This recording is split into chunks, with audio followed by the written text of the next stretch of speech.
ვინ არის მეთქი ბიჭო? არ ვიცი.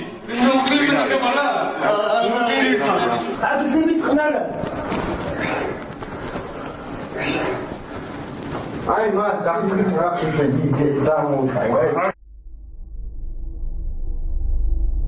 უბრალოდ ვემუქრებოდა რომ ცოცხალი ერთ-ერთი ვერ გაყვალთ აქედან მაგის პირობას გადაძლევთ მე. ავაღე ეს კარმუშკის კარები და აი სისხლის გუბე იყო იქ. ფაქტიურად თვალწინ ხოცავდნენ. ამის შემდეგ დაიწყო მე ჩემი წამება. პირადად მე ჩამიყვანეს და სასტიკად ცემეს და მაძამეს. ბევრჯერ დავკარგე გონება რა და მეთქი თუ მოკლა გინდათ ისე მომკალით რაღაც მაწვალებთ მეთქი რა. მოწყალოთ ცემეს სულ ყველა რა კამერაში. აწამებდნენ. აუპატიურებდნენ ატომ აწამებდა რა. თქვენ აქ ჯოჯოხეთს ნახავთ. თავიდან ციხე მეგონა იყო ჯოჯოხეთი. ჩვენი გამოძიების გმირებმა გამოიარეს პატიმრობის რთული გზა. ისინი უმძიმეს ისტორიებს ყვებიან, მათ აქვთ აზრის გამოხატვის უფლება. ისინი ასახელებენ ადამიანებს, ვინც მათზე ძალადობდნენ. ჩვენ დამნაშავეებად არ ვაცხადებთ არავის. მტკიცებულებები, ფაქტები, თვითმხილველები თავად ყვებიან. 18 წლამდე მოზარდები მოარიდეთ ტელეეკრანებს. ფილმი მძიმედ საყურებელი იქნება. ჩვენ არ ვადგენთ იმას, ჩაიდინეს თუ არა მათ დანაშაული. ეჭვმიტანილს, ბრალდებულს, პატიმარს კანონით მინიჭებული უფლებები აქვს. ჩვენ მხოლოდ იმას ვარგავთ, ირღვეოდა თუ არა მათი უფლებები. ყველაფერი შინაგან საქმეთა სამინისტროს იზოლატორებიდან იწყებოდა. სამშობლოს ღალატსა და გადატრიალებაში ეჭვმიტანილთათვის აქ ვაჟა-ფშაველას 72-ში, მოდულის შენობაში, კონტრდაზვერვის საკნებსა და კაბინეტებში. გადაგზავნილი დავალებებს თამაშის მოცეს დასაშვები კომპიუტერული პროგრამა.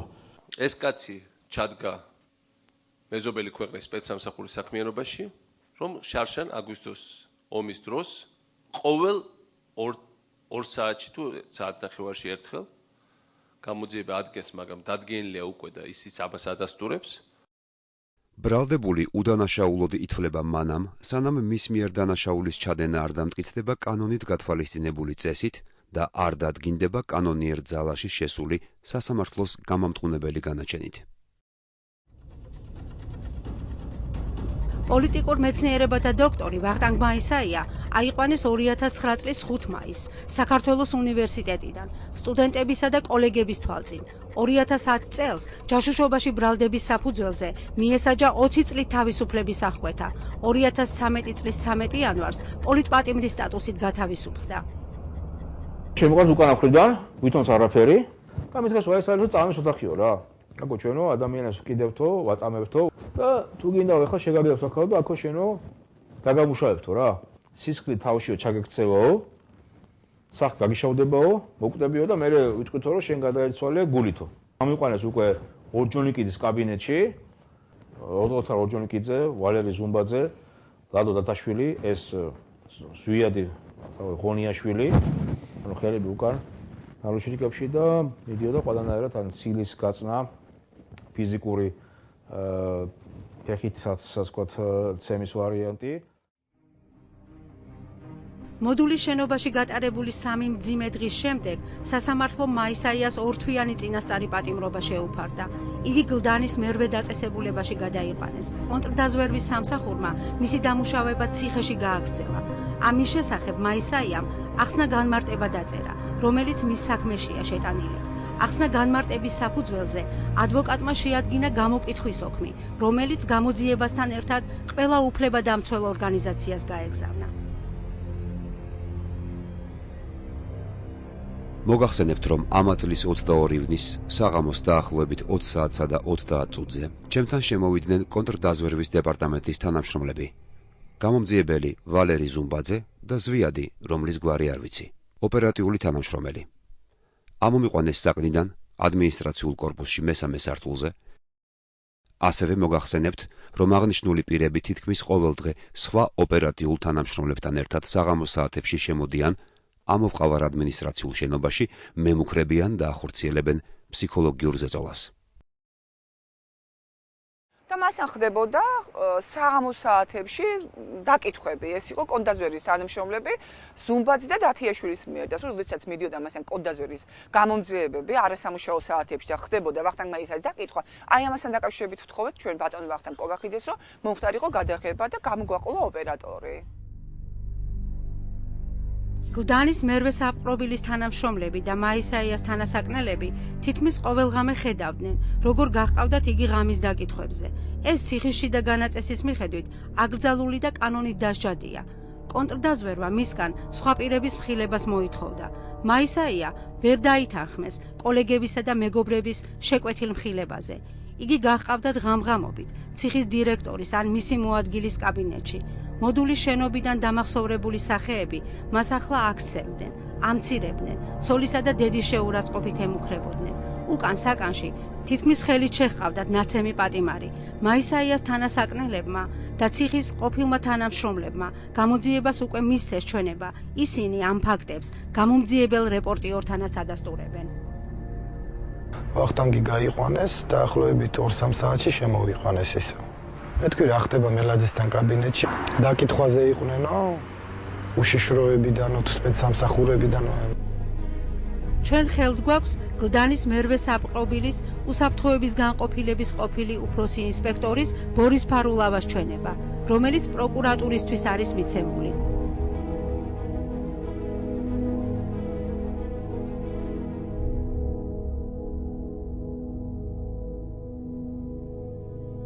ვახტანგ მაისაიას მიმართ მერვე დაწესებულებაში ხორციელდებოდა წამება და არაადამიანური მოპყრობა, კერძოდ ძალადობა. ზეწოლა ხორციელდებოდა დირექტორის კაბინეტის მოპირდაპირე ოთახში, კონტრდაზვერვის დეპარტამენტის რამდენიმე თანამშრომლის მიერ. მახსოვს ერთ-ერთი პირი, რომელსაც მიმართავდნენ ოთარით. კონტრდაზვერვის დეპარტამენტში ბატონ ვახტანგ მაისაიას დაკითხვები ხორციელდებოდა არასამუშაო საათებში, გვიან ღამიდან გათენებამდე. ქონდა ინფორმაცია, რომ იგეგმებოდა ბატონი ვახტანგის განადგურება ნომერ მერვე დაწესებულებაში. ჩემგან მიყავდათ ადმინისტრაციულ შენობაში, სადაც ხდებოდა დაკითხვა და იქიდან მოსული ეგრეთ წოდებული სინიაგები, ფანარი, როედო ესეთი მინახია. საპყრობილის რეჟიმისა და უსაფრთხოების თანამშრომლები, განყოფილების თანამშრომლები აყენებდნენ მას ფიზიკურ შეურაცხყოფას. და პირდაპირ უთხარი, რომ შესაძლოა იყო მის მიმართ განხორციელებული იყო ფიზიკური ლიკვიდაციის ფაქტი. ადამიანი შემოიყვანეს ესე ხელი გადაგრეხილი, ნახევრად წელში მოხრილი და რო შევხედი ადამიანი იყო აი ამფერი. შავი იყო მთლიანად ადამიანი და ცუდად გავხდი რო შევხედე. ხო მივხვდი ადამიანი ნაწამები და რა ვიცი, ნაცემი ძალიან. და აღმოჩნდა რომ ეს ადამიანი იყო ვახო. ვახტანგ მაისაიაზე ძალადობის ფაქტებზე ხმამაღლა ალაპარაკდა სახალხო დამცველი. პარლამენტის ადამიანის უფლებათა კომიტეტის წარმომადგენელმა დიმიტრი ლორთქიფანიძემ საპარლამენტო სხდომაზე განცხადება გააკეთა. მე სრული პასუხისმგებლობით ვაცხადებ, რომ იგეგმებოდა ამ ადამიანის ლიკვიდაცია და რომ არა სახელმწიფო დეპარტამენტის ანგარიშში ასახული კონკრეტული ფრაზა, რომელიც საქართველოს პარლამენტის სესიაზე წარმოვთქვი მე, ალბათ ბატონი ვახტანგი დღეს ცოცხალიც აღარ იქნებოდა. კონტრდაზვერვის ჯგუფი ფიზიკური ზეწოლით ვერაფერს გახდა. ვახტანგ მაისაიამ არ მისცა ჩვენება ჯაშუშური ქსელის არსებობის შესახებ. მაისაიას ორი თანამოსაკნე დღეს ამბობს, რომ მათ ციხის ადმინისტრაციის კაბინეტში უცნობმა პირებმა მაისაიას მკვლელობა დაუკვეთეს. დაკვეთის შეუსრულებლობის შემთხვევაში მათ თავადაც ფიზიკური განადგურებით დაემუქრნენ. ყოფილმა პატიმრებმა, ალექსანდრე თედეევმა და ზაზა აზარიაშვილმა გამოძიებას უკვე განუცხადეს ამ ფაქტის შესახებ. კილერამ თავის უჯრა გამოაღო დაახლოებით ასეთი რაღაცის ქონეს, გამოაღო უჯრა და გამოიღო ეგრეთ წოდებული ციხეში გაკეთებული შტირი. ვახტანგ მაისაია უნდა გაიყვანაც ექიმებთან, რომელთაც უნდა დაენიშნა გადასხმა. გადასხმაში ექიმები დაუნიშნავდნენ იქ საძილე საშუალებებს იმ გადასხმის იმაში ცეროპნებში და რომელშიც უნდა დამერტყმე ის შტირი. დააჯახუნებ კარებს იქ გამოიხდა თვითონ პატიმარმა თავი მოიკლაო. პატიმარს გაიყვანა შეცდაო ჩეთლა ჩამოგიყვანენო ძმაო და ყველაფერი იქნება ხუთიანზე.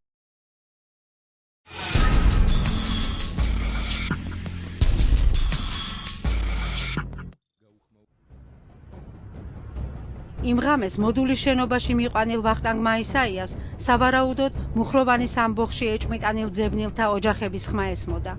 2009 წლის 5 მაისს მუხროვანის ამბოხში ეჭმიტანილებიდან 3 სამხედრო პირი გაიქცა. მათ ასაყვანად დაიწყო მათი ოჯახების ტერორი. მოდულის შენობაში მიიყვანეს ძებნაში მყოფი თადარიგის პოლკოვნიკის კობა ოთანაძის ნათესავები. მათგან მოითხოვდნენ ოთანაძის ადგილსამყოფელის გამხელას. კობა ოთანაძის მამიდაშვილის რუსუდან ზარიზის ოჯახში 19 მაისს მივიდნენ. 16 მაისს დევნილმა ოთანაძემ მამიდაშვილს მიაკითხა თხოვნით, მიეცა თავშესაფარი, 2 დღით დაემალა, რადგან იცოდა, რომ მისი ლიკვიდაცია იყო დაგეგმილი. ბიძაშვილისთვის მიცემული თავშესაფარი ზარიძეებს მთელი ოჯახის ტრაგედიად დაუჯდათ. მათ სახლში შუაღამისას მივიდა სპეცრაზმი. მთელი ოჯახი მეზობლების თვალწინ დაარბიეს და მოდულის შენობაში წაიყვანეს. ოჯახის წევრების მონათხრობის მიხედვით მათი შეურაცხყოფა კონტრდაზვერვის იზოლატორში გააგრძელეს. აყვანილებს შორის იყო ჩვილი ბავშვი. ამ ფაქტზე საქმე აღზრულია კონტრდაზვერვის ყოფილი თანამშრომლის ლევან ტაბიძის წინააღმდეგ. მიმდინარეობს სასამართლო ძიება. ლევან ტაბიძე მირტყანდა მე. ღრიალი იყო სად არის ოთანაძე. მერე გადაგვიყვანეს მოდულში. იქ გაგრძელდა თავის არეში, აი თავს რო ვერ უგრძნობდი, ისეთი ნაცემი ვიყავით. ჩემი ძმისშვილი ისიც იყო წამოყვანილი, ესე გადმოაყირავებდნენ, ფეხებიდან დაკიდებდნენ და ჩქარად გვითო რომ გავხლიჩა. სპეცნაზი შემოვარდა მასკებით. ასევე სამოქალაქო ფორმაში იმყოფებოდა ვინმე ტაბიძე, მე როგორც გავიგე, წამოიყვანეს მოდულის შენობაში. მე ამ ტაბიძემ ჩემზე თქვა რომ ეს აქ შემოათრიეთო ჩემ კაბინეტში, ამას მე გაუსწორდებიო და ეგენი ზემოთ აიყვანე დანარჩენებიო. ქალები იყვნენ მათ შორის ნაცემები და დალურჯებულები და სისხლის კვალი ეტყობოდათ. დააკიდავდნენ ამ პატარა ბავშვს ფეხებითა და ეუბნეოდნენ რომ გავგლიჯაო თუ არ გვეტყვითო. 2 გვამი მჭირდება. მომიტოვეთ 2 გვამი. всё. პრემია დიდი. 2009 წლის 5 მაისს მუხროვანის ამბოხში ეჭვიტანილად სულ 41 სამხედრო და სამოქალაქო პირი გამოცხადდა. უმეტესობა ბაზის ტერიტორიაზე აიყვანეს. მათ საქმეზე მუშაობა კონტრდაზვერვის სამსახურმა დაიწყო. რა უნდოდა ოთანაძეს თქვენ ნაწილში ხო? რა უნდოდა წრიალაშვილს და რა უნდოდა სხვადასხვა კრიმინალებს და ბანდიტებს? ამბოხის ორგანიზებაში ეჭვმიტანილი 3 გაქცეული სამხედრო პირის აყვანის ოპერაცია 2009 წლის 20 მაისს ჩაატარეს. აყვანისას მიკროავტობუსში ჩასაფრებულმა სპეცრაზმა ყოველგვარი გაფრთხილების გარეშე მანქანაში ჩაცხრილა 3-ვე ძებნილი. გიორგი კრიალაშვილი, თადარიგის პოლკოვნიკი, აფხაზეთისა და ცხინვალის პირველი ომების მონაწილე ადგილზე გარდაიცვალა. კობა ოთანაძე და ლევან ამირიძე მძიმე დაჭრილები მიიყვანეს საავადმყოფოში. მათ გონება არ დაუკარგავთ. ისინი ყვებიან, როგორ ურტყამდნენ, ლანძღავდნენ, შეურაცხყოფდნენ სპეცოპერაციის მონაწილეები ასფალტზე ერთმანეთზე დაყრილ ქართველ ოფიცრებს. დამიჭირეს და ხელები დამიცხრილეს, ფეხები დამიცხრილეს და მე საკონტროლო გახსოვდა, გააკეთეს მკერდის მხარეს. მერაბიშვილი იდგა, გულავა იდგა და თვითონ თარგამაძე, კეთჭი ბოლოს თარგამაძე მესურლა. გამოგლიჯა ავტომატი ბიჭებს. კონზე რომ მოგვიყვანეს, გადაგვიყვანეს ციხის რესპუბლიკურ სამოწყოფოში. მოვასვენეთ გია და გიას სხეული იყო საშინლად დაჩეხილი, რა ვიცი. თავი გადახსნილი, მუხლებთან დაჩეხილი, გულმყერდი გადახსნილი, ხელებთან დაჩეხილი, იღლიებთან დაჩეხილი და იყო ამოპერილი. როდესაც აი აქ მოვედით, აი აქ ზუსტად აი აქ გადაგვიკეტეს ეს გზა და შიგნით დაიწყო ჩვენი ჩაცხრილვა მანქანაშივე. გია ადგილზე დაიღუპა, მე და კობა ძიმეთ დაჭრილები ვიყავით. იგი უგულავა აქ იდგა, გივი თარგამაძე აქ იდგა. ოთანაძე და ამირიძე, რომელსაც აღენიშნებოდა ცეცხლსრული მრავლობითი ჭრილობები. ოთანაძის შემთხვევაში ეს იყო მრავლობითი, კიდე ერთხელ ვიმეორებ, ცეცხლსრული ჭრილობები, ზედა და ქვედა კიდურების, გულმკერდის და მუცლის არის. აქედან ერთ-ერთი ჭრილობა იყო შემოვალი მუცლის არეში. მე ჩემი თვალით ნახე თუ როგორ ხდებოდა დაუშვათ მუხროვანის ბიჭების წამება. იქ გამაჩერდი მითხას რომ ეხლა მუხროვანის ბიჭებს ამუშავებენო რა. და ის მოდა ხმები ცივილი ისინი. მუხროვანის ამბოხში ეჭვმიტანილთა შორის იყვნენ სამხედრო საქმესთან არაფრით დაკავშირებული ადამიანები, სამოქალაქო პირები, სამხედრო ბაზაში იმ დღეს შემთხვევით მოხვედრილები. სასამართლო მოგვიანებით დაადგინა მათი უდანაშაულობა, თუმცა მათაც გაიარეს მოდულის საკნები, კონტრდაზვერვის წნეხი. ისინი ერთმანეთის მსგავს ისტორიებს ყვებიან. გაგვიყვანეს მოდულის შენობაში. და მოდულის შენობაში უკვე უნდათ რავი რაღაც ჩვენება მიგვეცა, რა თქმა უნდა, იქ ზეწოლის ქვეშ და ცემისა და წამების ქვეშ რა. ხელებს დაგებავდნენ ესე სკამზე, ესე დამული და 2 ლიტრიან ბოთლში ჩასხმული ნახევრად წყალი და უკან გედგა ადამიანი, ჩვეულებრივი მოდულის ჯალათი და ამას გირტყავდა თავში. მოდულში ცემა არ იყო წერანაც აგით შემა მეგობრებმა. ეგ არის წამება, ადამიანი აწამო ბოლომდე. ყველანაირი ახსნა განმარტების გარეშე დაიწყეს ჩვენი ცემა. და მიდიოდა ცემა კი სრულიად სიტყვის წამება. ეს გაგრძელდა დილის 5-6 საათამდე. იქ ემყოფებოდა იმ პერიოდში პირადად მერაბიშვილი, ახალაიები, საქართველოს განთქმული პრეზიდენტი სააკაშვილი და ყველა ძალოვანი სტრუქტურის წარმომადგენელი თითქმის. ძალიან ცუდად ვიყავი რა, ფიზიკურად მიჭირდა სიარულით, საერთოდ საუბარიც და ფეხზე დგომაც რა. ან უნდა მჯდარიყავი, ან უნდა წოლილიყავი. ისე ვერ ვახერხებდი რა სიარულს დაუხმარებლად, ძალიან მიჭირდა. ციხის ავადმყოფოში არ გადამიყვანეს და კამერაში დამიდგეს წვეთოვანი. რო ეს დამწეღოდა რა, ანუ შაქარი რა, შეურაცხყოფებით, ან ცემას, ან როგორც ფიზიკური ისე სულიერი და რა ვიცი, ან ფიზიკურს კიდე შეიძლება რაღაც გაგეზრო, მაგრამ სულიერი ყველაზე მტკივნეულია ქართული კაცისისა და ბევრჯერ დავკარგე გონება რა, და მეთქი თუ მოკლა გინდათ ისე მომკალით რაღაც მაწვალებთ მეთქი რა. მე ეგრა პრობლემა ვიტყვით, აგე დიაბეტი გაგარტყა ინსულტმა და შეო ეგ არისო რა, არავით არის პრობლემა არ არის.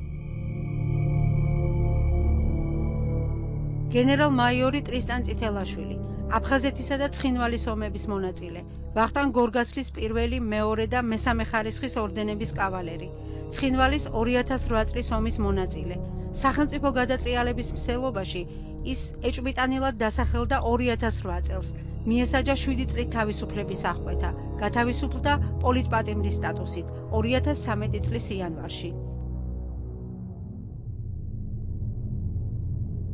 როგორც გავაკეთე, ესევე შემოწვიდა ჯგუფი, ეს დამიჭირეს ხელები, გარო გამოვყავდი, ამ დროს გიორგი წამოხდა, ჩემი ბიჭი ფეხზე, აი ესე გამოემასა და მეცა რა უცებ, ესე იგი ბავშვი თან შეშინებული, ატირებული და აი ესე დაჩი დაფარიძე კიბებთან რომ მივედი, დაჩი დაფარიძე, ესე ჯერ ხელი კრა და მე ფეხი დაკრა და ბავშვი გადააგორა კიბეებზე რა. ნუ საღამოს 9 საათი იყო, ავტომატებით დაესხნენ ამ კაცს.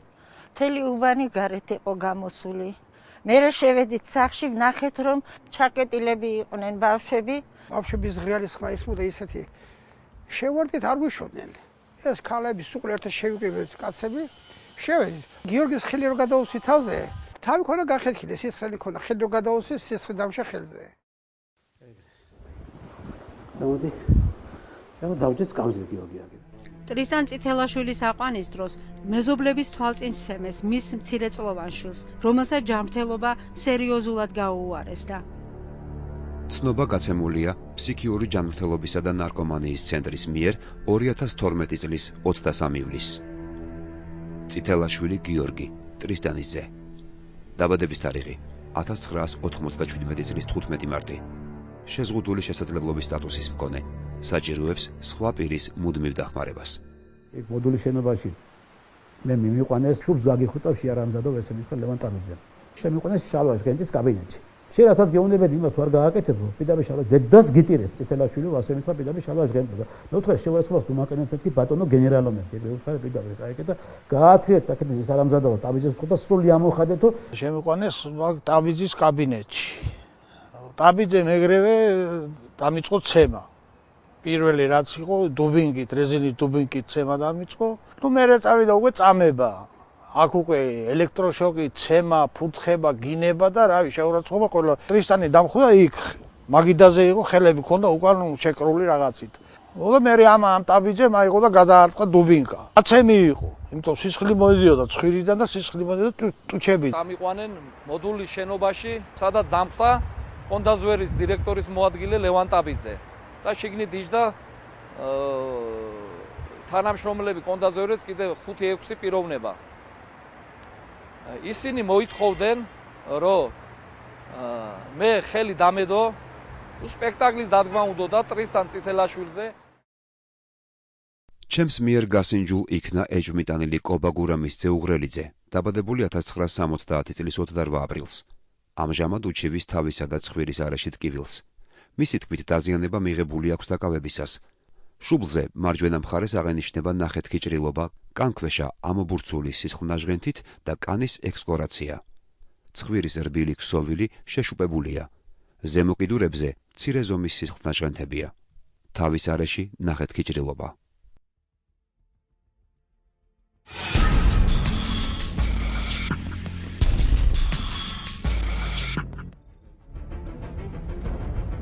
წელს კიდევ ერთი ჯაშუშური ჯგუფის აღმოჩენა ამცნეს საზოგადოებას.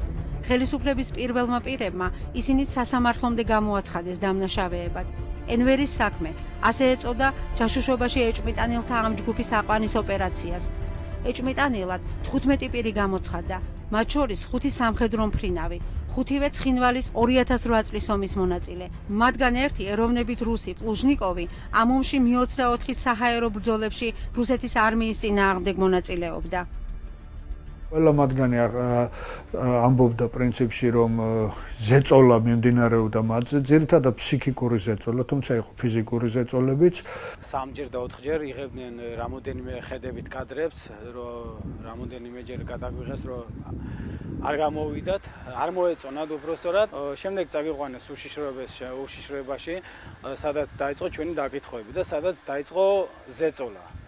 ფიზიკური და ფსიქოლოგიური ზეწოლა, რა თქმა უნდა. მუცელში მირთხამდა ხელებს, სახეშიც მირთხამდა, მემუქრებოდა ოჯახით. მანქანაში ვხდებოდით, არ მოეწონათ, თავიდან გადმომიყვანეს მანქანა, თავიდან გადავიღოთო, თავიდანვე ისევ ჩამსხვეს მანქანაში. გადაღება ხმამაღალი ლაპარაკი იყო, ხელების წამოწყმა იყო, დამუქრებები იყო. ხელ ღამეში გამიყვანეს. მე დარწმუნებული ვარ, რომ იქნებოდნენ კონდაზვერვის თანამშრომლები. ილანძღებოდნენ, მემუქრებოდნენ, დამცინოდნენ. ორი შვილი მყავს, ორი შვილის მამა ვარ, ბიჭები მყავს. რა გავაკეთო? რა ვთქვა, ეს ომი ქვეყნის წინაშე ჯაშუშობდი და ინფორმაციას მივაწვდიდი რუსებს, ჩემტეებს, რომელთანაც მე ბრძოლაში მონაწილეობა აქვს მიღებული.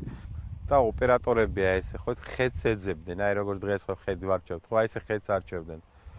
მე მაგალითად ერთმა ჩემთან ოპერატორმა, როცა უფლებები წამიკითხეს, ხმაო არ ჩაიწერაო რა და ახალად შინჯენ, ჩამსვეს ისევ მანქანაში, ისევ დამაბეს ნარუჩნიკი, ისევ წამიკითხეს უფლებები და ერთ-ერთი ჩვენიდან კიდევ შემოატრიალეს ხედი, ბათუმის ხედი ლამაზად არ ჩანს და შემოატრიალეს. დამიკავეს, ჩამიყვანეს მანქანაში, დამაჯინეს. მერე ესე იგი ისეთი მომენტი იყო, რომ ერთ-ერთი თანამშრომელი უთხრა ოპერატორს. რუსტავი 2-ის ოპერატორი იღებდა როგორც გახსოვთ მაგ ოპერაციას და თქვა რომ თავი დაგავიწყდათო და მეორედ შემიყვანეს რესტორანში და თავდაღუნული თავით გამომიყვანეს რესტორნიდან. ფილი შეგრძულებულ მოდულის შენობაში. ჩვენი პროკურორი, რომელიც დღეს არის გენერალურ პროკურატურაში მუშაობს, აჭარის ზედამხედველია. Батони Згуяди Попхадзе. Следователь этого дела был Даташвили. И он участвовал при взятии меня здесь и переводе меня в КГБ Батуми. В итоге он присутствовал при допросе, при всем, когда били. И до того, пока меня не увезли в Тбилиси. Вызвали ночью, вызвали наверх в кабинет Мухадзе. Там сидели 6 человек. Я знаю, что Алик Майсурадзе там присутствовал. Это начальник Кондазверы. 2 дня били очень сильно. При этом участвовал Мухадзе. Он сидел прямо на столе. Меня первый ударил Мухадзе по лицу. И потом все остальные, кто 10 человек по краям стояли, они начали меня бить.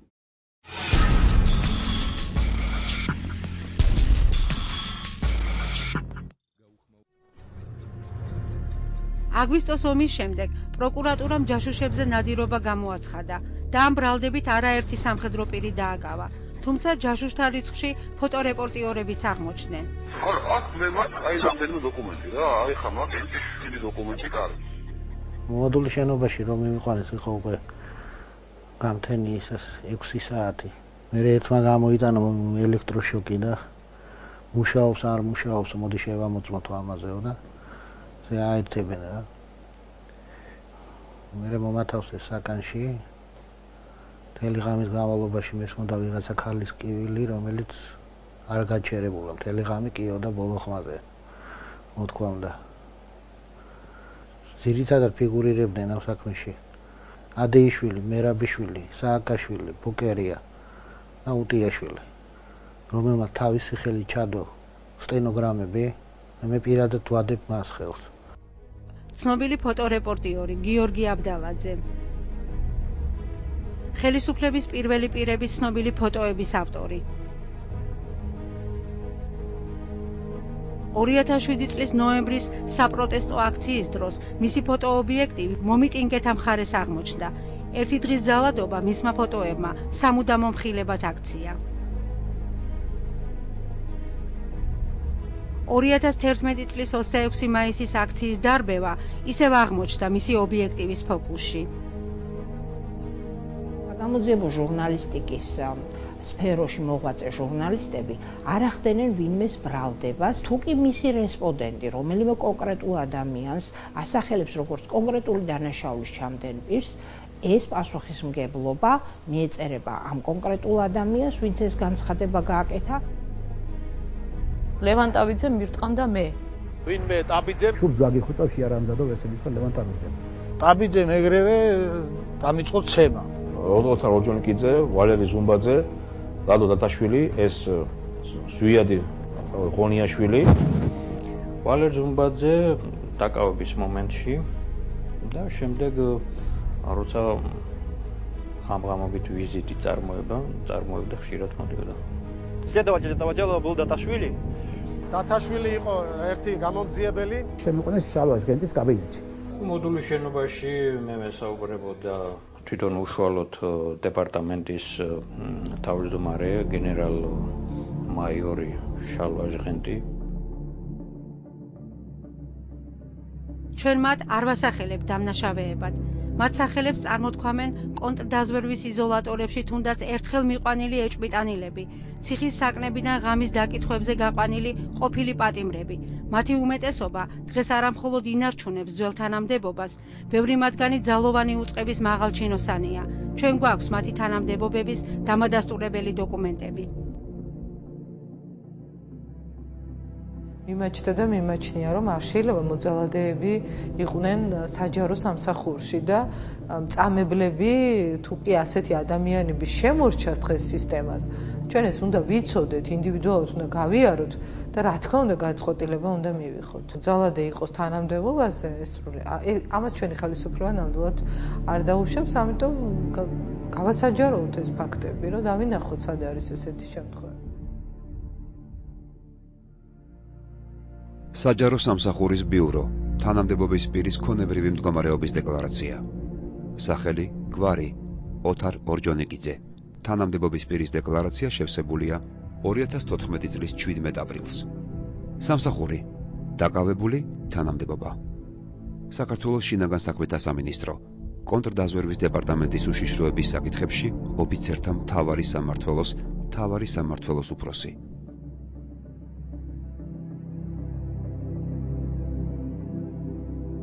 შალვაშგენტი.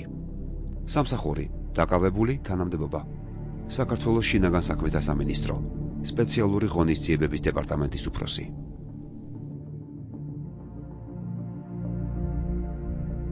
ვლადიმერ დათაშვილი.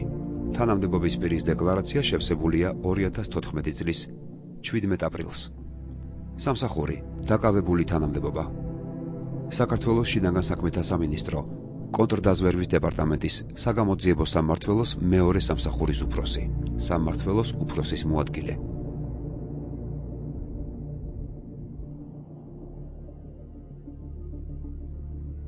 ვალერი ზუმბაძე ლაფანყურის საქმის საგამოძიებო ჯგუფის ერთ-ერთი ხელმძღვანელია.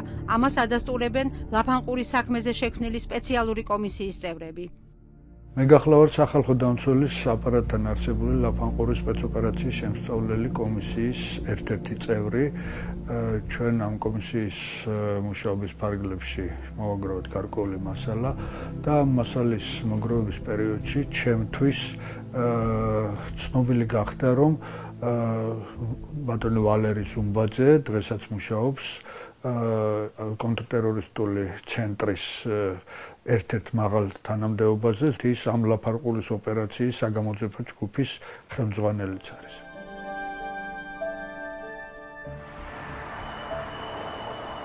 მათ ერთსა და იმავე საზოგადოებაში უწევთ ცხოვრება, ერთმანეთის გვერდით, დასჯილებსა და დამშელებს. ეს კი საშიშია.